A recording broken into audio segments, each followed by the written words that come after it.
What's going on, folks? Welcome to the latest edition of Nintendo Enthusiast Week in Review. I'm Shawn Long, your host, and I'm an editor over at NintendoEnthusiast.com. We didn't have a very busy week this past week, but there was still some cool stuff going on. So without any further ado, let's jump into this past week's news.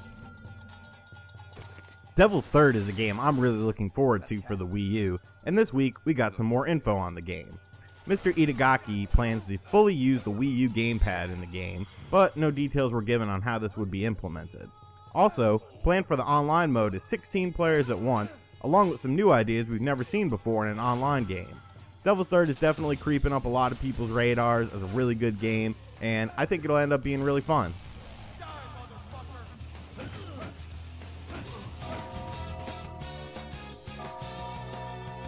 RPG fans have been looking forward to the upcoming Persona Q game for the 3DS, and it finally has a North American release date.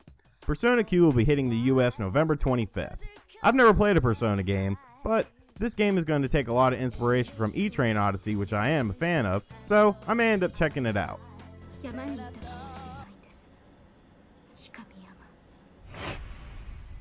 Is there going to be bouncing boobs in the new Fatal Frame for the Wii U?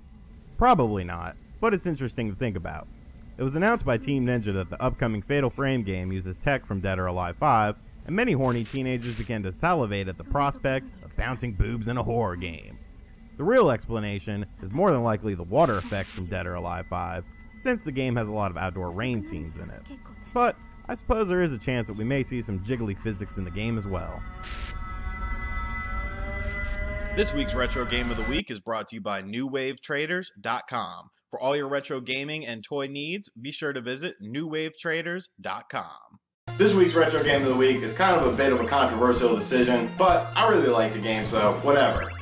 Castlevania 2, Simon's Quest. I know, it's difficult as hell, you get lost way too much, and there's really no direction with the game, but that doesn't mean it's not a good game. Look up an FAQ, try it out, it's really fun, it's hard as hell, but the music is awesome. Bloody Tears, best Castlevania song ever. Classic collectors, make sure you pick this game up. Captain Toad's Treasure Tracker is a game that many people are looking forward to, but the price always seemed to be in question.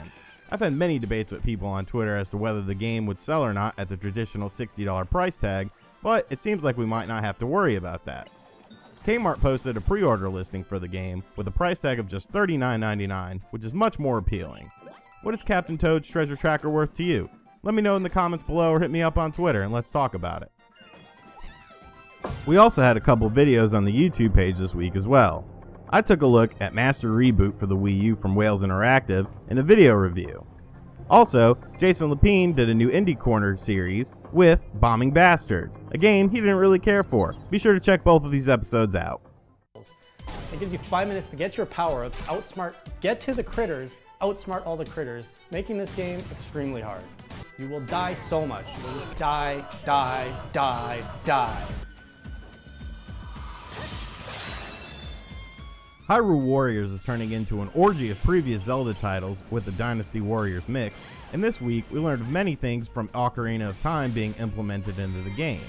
Princess Ruto, Sheik, and Darunia all appear as playable characters in the game and will have their own abilities. There's a whole bunch of info on the game, including brand new screenshots, so be sure to check out the link on the screen for more information.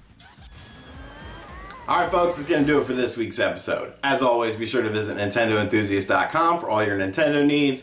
Follow us on Twitter, follow me on Twitter, hit me up, let me know what you thought about the show, and I'll see you guys next week. See you later. Dave's track sucks. Seriously, guys? Why is everyone driving the wrong way? Oh, what the